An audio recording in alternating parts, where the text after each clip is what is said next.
प्रिय भैया बहनों, शुभाशीष। शनिवार को मैंने आपको नहीं पढ़ा पाया था और उसके बदले मैंने रविवार को भवानी प्रसाद मिश्र की जीवनी पढ़ाई और कविता का सस्वर वाचन किया था। उसका वीडियो भी भेज रहा हूँ आपके लिए। बहुत से भैया मंगलवार को भी मैं एक बार फिर से इसी पाठ को उसी तरह सस्वर वाचन और भवानी प्रसाद मिश्र की जीवनी ही पढ़ाऊँगा, क्योंकि बहुत कम बच्चे ही जुड़े थे। कुछ लिखे, कुछ लिख के सो, कुछ पढ़ के सो तू। कुछ लिख के सो, कुछ पढ़ के सो तू। जिस जगह जगह जागा सवेरे, उस जगह से बढ़ के सो। अर्थात जहाँ आप चल चुके एक बार उससे आगे ही बढ़ना चाहिए और आगे बढ़ने का ही प्रयास करना चाहिए। भवानी प्रसाद मिश्र जी एक बहुत अच्छे कवि हैं। उनका जन्म सन 1913 टिगरिया गांव, होशंगाबाद, मध्य प्रदेश में हुआ था। आपकी प्रमुख रचनाएं सतपुड़ा के जंगल, सन्नाटा, गीत फरोश, चकित है दुख, बुनी हुई रस्सी, खुशबू के शिलालेख, अनाम तुम आते हो, इदम नमम आदि ये रचनाएं हैं इनकी। इनको प्रमुख सम्मान जो मिले हैं, साहित्य अकादमी, मध्य प्रदेश शासन का शिखर सम्मान, दिल्ली प्रशासन का गाले पुरस्कार एवं पद्मश्री से अलंकृत हुए हैं। आप 1985 में इस संसार का त्याग करके परलोक गमन हो गए थे। सहज लेखन और सहज व्यक्तित्व का नाम है भवानी प्रसाद मिश्र। सहज लेखन और सहज व्यक्तित्व का नाम है भवानी प्रसाद मिश्र। कविता और साहित्य के साथ साथ राष्ट्रीय आंदोलन में जिन कवियों की सक्रिय भागीदारी थी उनमें ये प्रमुख हैं। गांधीवाद पर आस्था रखने वाले मिश्र जी ने गांधी वाङ्मय के हिंदी खंडों का संपादन कर कविता और गांधी जी के बीच सेतु का काम किया। भवानी प्रसाद मिश्र की कविता हिंदी की सहज लय की कविता है। इस सहजता का संबंध गांधी के चरखे की लय से भी जुड़ता है, इसीलिए उन्हें कविता का गांधी भी कहा गया है। मिश्र जी की कविताओं में बोलचाल के गद्यात्मक से लगते वाक्य विन्यास को ही कविता में बदल देने की अद्भुत क्षमता है। इसी कारण उनकी कविता सहज और लोक के अधिक करीब है। इनकी भाषा बड़ी सरल है, लगता जैसे बातचीत करने वाली भाषा। कहीं क्लिष्टता नहीं है, कहीं दुरूहता नहीं है इनकी भाषा में। आम बोलचाल की भाषा में इनकी कविता है और बिल्कुल अंदर तक उतर जाने वाली कविता है।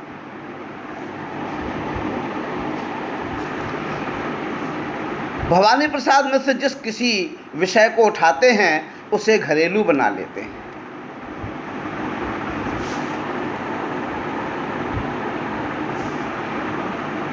आंगन का पौधा, शाम और दूर दिखती पहाड़ की नीली चोटी भी जैसे परिवार का एक अंग हो जाती है। वृद्धावस्था और मृत्यु के प्रति भी एक आत्मीय स्वर मिलता है। उन्होंने प्रौढ़ प्रेम की भी कविताएं लिखीं, जिनमें उद्दाम श्रृंगारिकता की बजाय सहज जीवन के सुख, दुख और प्रेम की व्यंजना है। नई कविता के दौर के कवियों में मिश्र जी के यहाँ व्यंग्य और क्षोभ भरपूर हैं, किंतु वह प्रतिक्रिया परक न होकर सृजनात्मक है। गांधीवाद पर आस्था रखने के कारण उन्होंने अहिंसा और सहनशीलता को रचनात्मक अभिव्यक्ति दी है। घर की याद कविता में घर के मर्म का उद्घाटन है। कवि को जेल प्रवास के दौरान घर से विस्थापन की पीड़ा सालती है, वेदना देती है, पीड़ा देती है। कवि के स्मृति संसार में उसके परिजन एक एक कर शामिल होते चले जाते हैं। घर की अवधारणा की सार्थक और मार्मिक याद कविता की केंद्रीय संवेदना है। घर की याद कविता भवानी प्रसाद मिश्र जी सन 1942 में भारत छोड़ो आंदोलन गांधी जी का चल रहा था। उसी आंदोलन के तहत आप भी गांधी जी के उस रेले के साथ जेल गए हुए थे और जेल में उनको अपने घर परिवार की याद आती है। पानी बरस रहा है, तो जब पानी बरसता है तो उस समय एक प्रेमी को अपनी प्रिया की याद आती है और एक पारिवारिक व्यक्तित्व को अपने परिवार की याद आती है। तो कविता उन्होंने वहीं से प्रारंभ की है, पानी बरस रहा है। आप देखिए कितनी मार्मिक कविता है। एक एक छंद में उन्होंने अपने परिवार के एक एक सदस्य के स्वभाव, उनके मन में क्या चल रहा होगा, क्या वो सोच रहे होंगे, ये सब मुख्य रूप से पिता और माँ के विषय में, और भाई कैसे हैं, बहन कैसी है, आदि आदि, इन सभी का जितना मार्मिक चित्रण किया सबके स्वभावों का, मेरी याद करके वो क्या कर रहे होंगे, पिताजी मेरे कैसे हैं, उनका पूरा आद्योपांत जीवन उन्होंने एक दो छंदों में कह दिया। माँ की स्थिति का उन्होंने एक दो छंदों में विवरण कर दिया और बहुत मार्मिक कविता का सस्वर वाचन मैं कर रहा हूँ आज के इस पाठ्यक्रम में, आज के इस अध्यापन में, और अगले अध्यापन में इसकी व्याख्या करूँगा। देखें, घर किया। आज पानी गिर रहा है, आज पानी गिर रहा है, बहुत पानी रात भर गिरता रहा है, प्राण मन घिरता रहा है।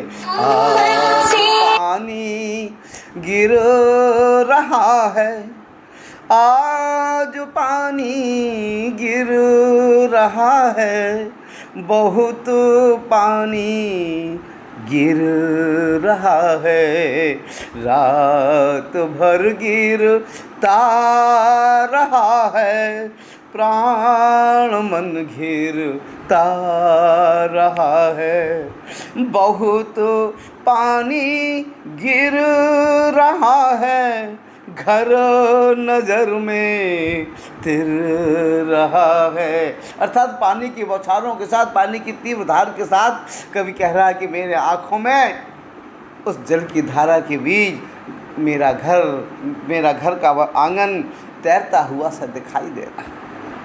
घर की मुझसे दूर है जो घर खुशी का पूर है जो, घर की घर में चार भाई, मायके में बहन आई, बहन आई बाप के घर, हाय रे परिताप के घर।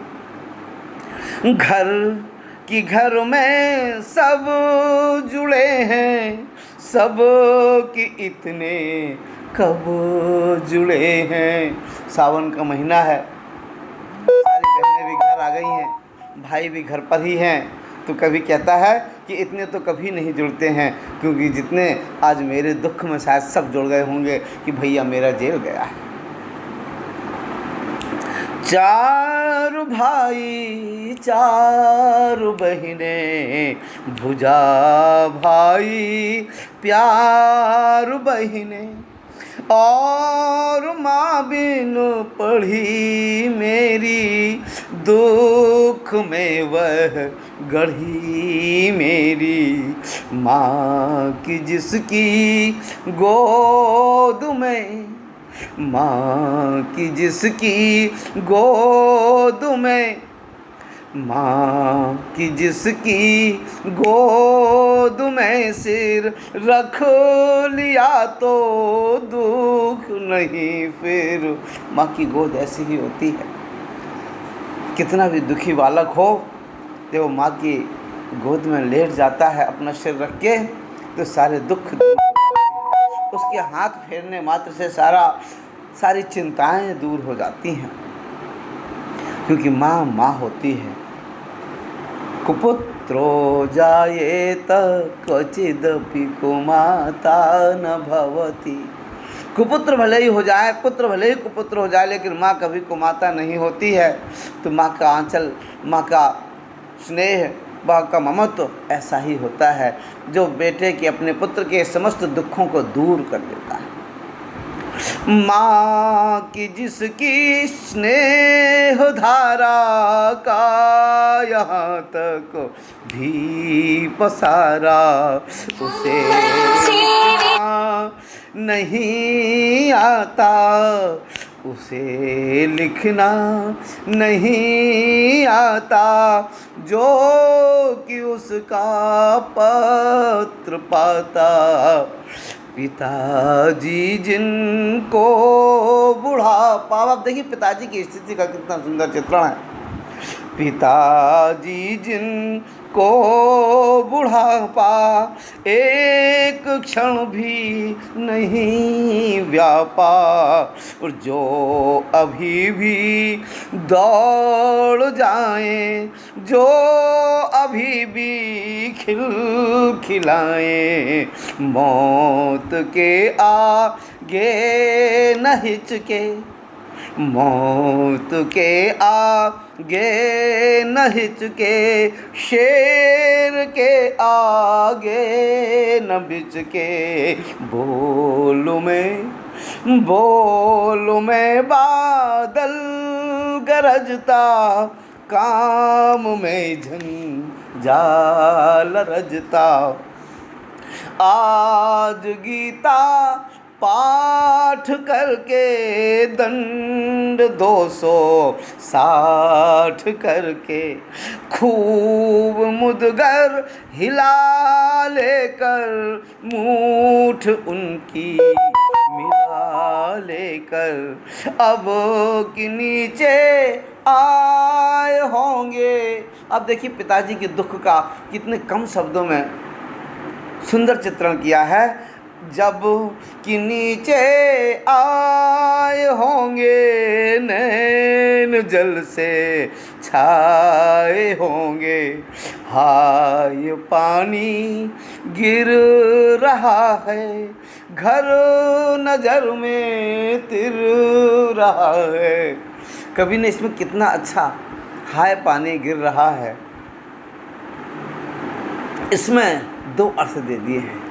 पानी तो बरस ही रहा है, इसलिए मान लीजिए इस पूरी पंक्ति में, लेकिन कभी अंतर मन से ये भी कह दे रहे कि मेरी आँखों से भी पानी गिर रहा है। जैसे मेघ बरस रहे हैं, ऐसे ही मेरी आँखों से भी पानी गिर रहा है, और मेरे उन गिरते हुए पानी, आँखों से गिरते हुए उन पानी की बूंदों में मेरा घर, मेरे आँखों की इस अश्रु की धारा में तैरता हुआ सा लग रहा है। हाय पानी गिर रहा है, घर नजर में तिर रहा है, चार भाई चार बहनें खेलते या खड़े होंगे, नजर उनको पड़े होंगे। क्या बात है कि चारों भाई चारों बहनें मुझे छोड़कर, 5 हैं, मैं 5 भाई हूँ कह देना चाहते हैं, जब सामने उनको देखा होगा खेलते हुए या खड़े हुए, तो उनकी नज़र पड़ी होगी तो निश्चित उनको मेरी याद आई होगी।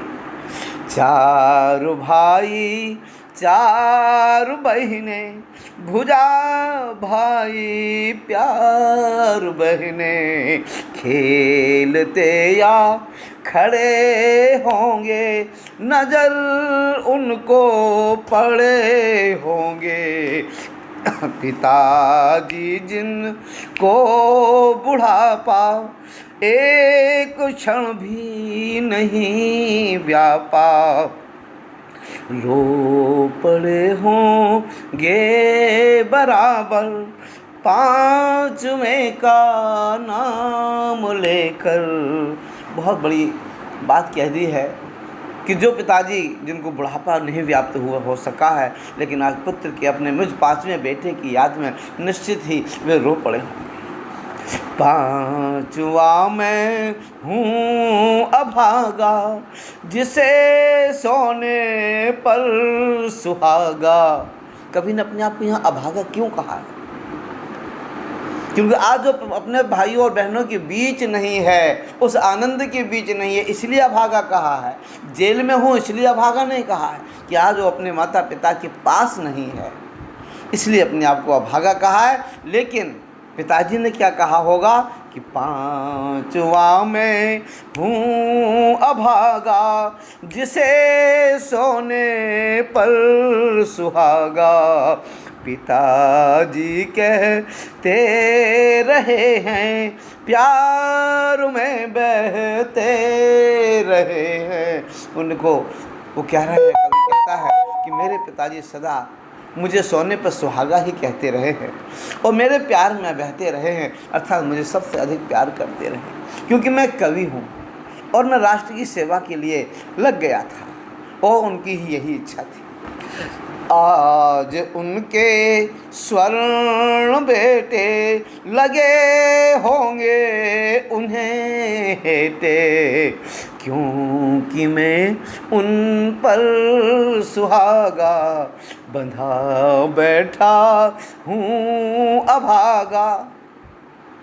सोने पर सुहागा जो मुहावरा है, उसको देखिए कितने अच्छे ढंग से उसके खंड करके प्रयोग किया है कि आज उनके स्वर्ण बेटे लगे होंगे उन्हें हेटे, क्योंकि मैं उन पर सुहागा बंधा बैठा हूँ अभागा। अर्थात मैं उन अपने स्वर्ण जैसे भाइयों पर सुहागा बनकर बंधा हुआ बैठा हूँ, क्योंकि मैंने पूरे परिवार के यश को बढ़ा दिया है राष्ट्र के इस आंदोलन में सम्मिलित होकर। तो मैं सोने पर सुहागा बन गया हूँ, अर्थात स्वर्ण जैसे मेरे भाई हैं और मैंने जो इस महान कार्य को कर दिया, तो मैं उन स्वर्ण के जैसे भाइयों के ऊपर सोने पर सुहागा बन गया। वह तुम्हारा मन समझकर और माने कहा होगा, दुख कितना बहा होगा, आँख में किस लिए पानी। अब ये और माँ ने कहा होगा, दुख कितना बहा होगा, इसमें कितनी मार्मिकता है कि एक माँ जो कोमल हृदय होती है, जो बच्चे के लिए हमेशा, बच्चा कहीं दूर चला जाए तो हमेशा व्याकुल रहती है, पीड़ित रहती है, व्यथित रहती है, आज वही माँ अपने हृदय के दुख को संजोकर बाहर व्यक्त ना करते हुए अंदर ही अंदर उस दुख को बहाकर मेरे पिताजी को ढांढस बंधा रही होगी। और माँ ने कहा होगा, दुख कितना बहा होगा, आँख में किस लिए पानी, वहाँ अच्छा है भवानी।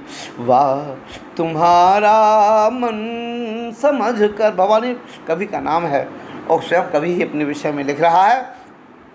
वह तुम्हारा मन समझ कर और अपनापन समझ कर गया है, सो ठीक ही है, यह तुम्हारी लीक ही है। पाँव जो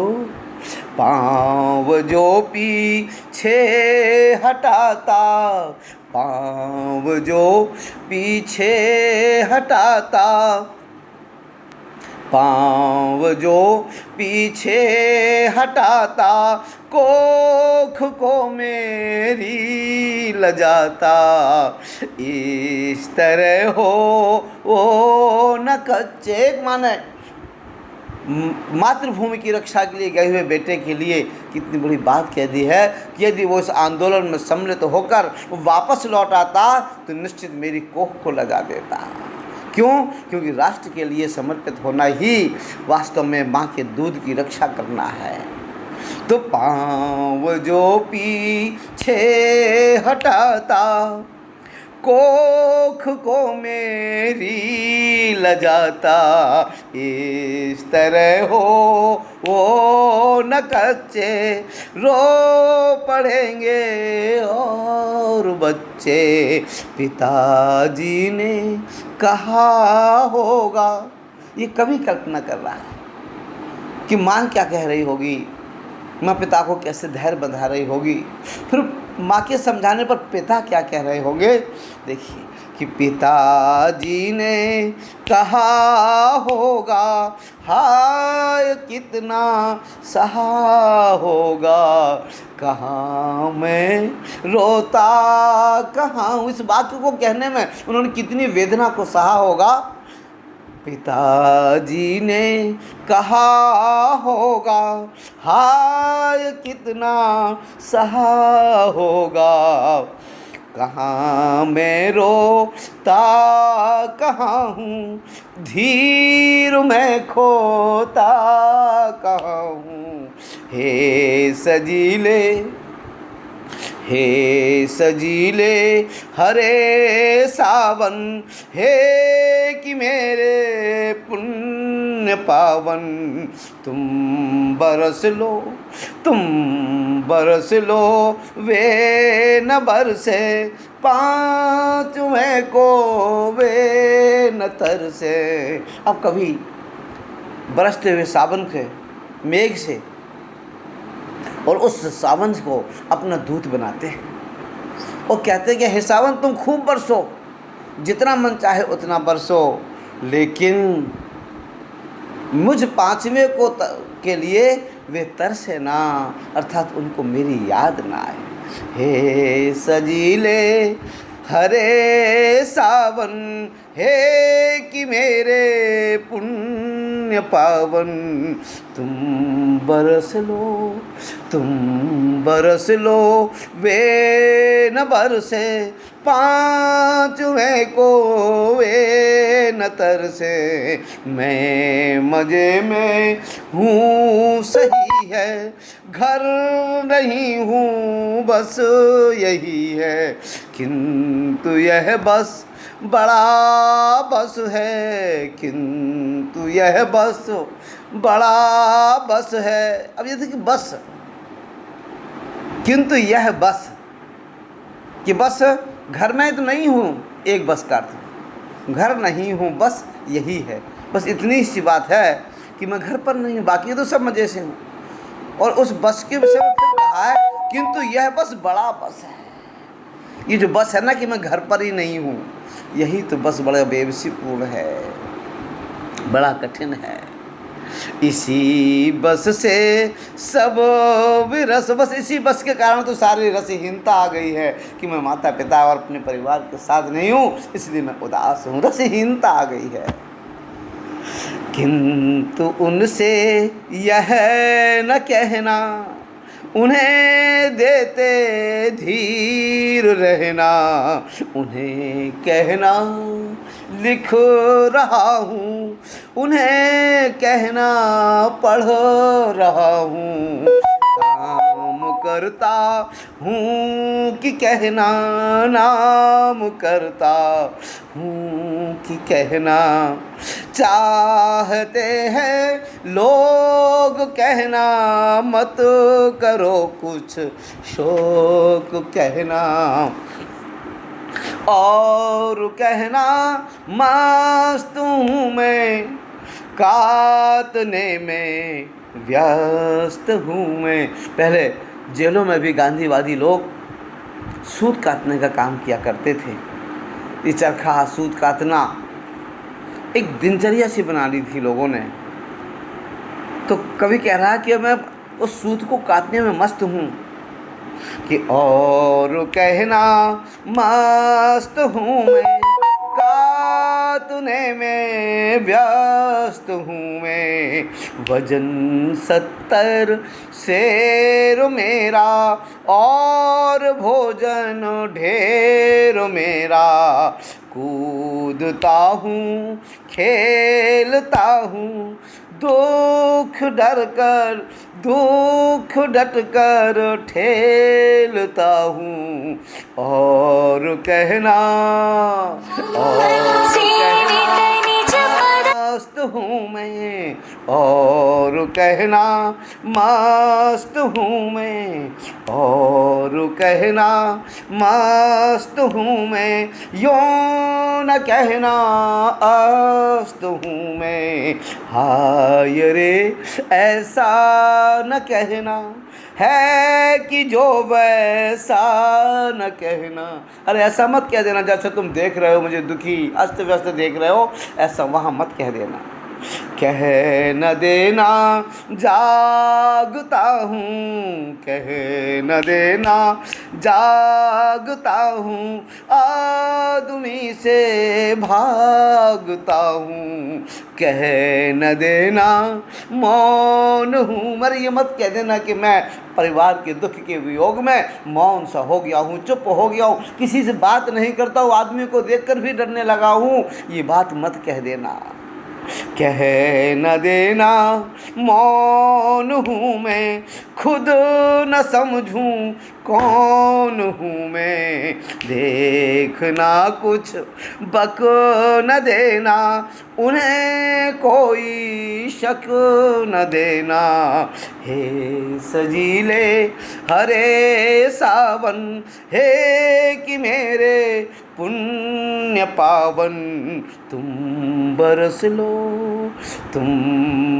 लो वे न बरसे, पांचवे को वे न तरसे, तुम बरस लो वे न बरसे, पांचवे को वे न तरसे, आज पानी गिर रहा है, बहुत पानी गिर रहा है, रात भर गिरता रहा है, प्राण मन घिरता रहा है, बहुत पानी गिर रहा है, घर नजर में तिर रहा है, घर नजर में तिर रहा है, आज पानी गिर रहा है, आज पानी गिर रहा है। तो ये कविता मैंने सस्वर वाचन इसलिए किया है कि इस कविता के शब्द कठिन नहीं हैं, इस कविता में कठिनता नहीं है, दुरूहता नहीं है, केवल कारुण्य है, वात्सल्य है, बिल्कुल चित्रात्मकता है। कविता का एक एक शब्द उस घटना की ओर, उस दृश्य की ओर ले जाता है जहाँ एक कवि जेल के अंदर बैठा हुआ अपने परिवार की याद कर रहा है, उस दृश्य की ओर ले जाता है। जब वो पिता का चित्रण करता तो लगता जैसे पिता मेरे आंखों के सामने छत से ऊपर से दंड बैठक लगाते हुए गीता पाठ करके उतर रहे हों। उनके रोने का दुख का वर्णन करता तो लगता जैसे वो सामने बैठे रो रहे हों। तो एक एक शब्द, एक एक छंद उस चित्र को बिल्कुल आंखों के सामने उतार देता है जिसका कि उसमें वर्णन है। भवानी प्रसाद मिश्र जी की यही तो, उनके काव्य की यही कला है कि जो उनका शब्द बोलता है वो आंखों के सामने दृश्य उतरने लगता है। इस कविता को आप लोग भी एक बार नहीं कई बार सुने, आप देखिए आपके अंदर भाव अपने आप उमड़ेगा, आपके मन में भी अपने माता पिता के प्रति प्रेम जागृत होगा और कविता तो स्वयं समझ में आ ही जाएगी। इसका अर्थ मैं यदि नहीं भी पढ़ाता लेकिन पढ़ाऊँगा तो भी मुझे लगता है कि आपको ये कविता अंदर तक उतरती चली जाएगी, एक एक शब्द का भाव आपको समझ में आता जाएगा। बस इसको एक दो बार मेरे भाव के साथ जोड़कर सुनिएगा। जैसा मैं क्लास कक्षा के अंदर पढ़ाता हूँ, एक एक बच्चा मुझसे जुड़कर पढ़ता है, मुझसे दूर नहीं हट सकता, जितनी देर मैं पढ़ाता हूँ मुझसे जुड़ जाता है। मैं समर्पित होता हूँ तो एक एक बच्चे को अपने प्रति समर्पित कर लेता हूँ, अपने मन से जोड़ लेता हूँ और मैं भी उसके अंदर विराजमान होकर उससे जुड़ जाता हूँ। तो आप सब इस कविता को सुनिए एक बार, फिर मैं एक बार अर्थ पढ़ाऊँगा और प्रश्नोत्तर समझाऊँगा। हरि ओम, नमो नारायण, नमो नारायण।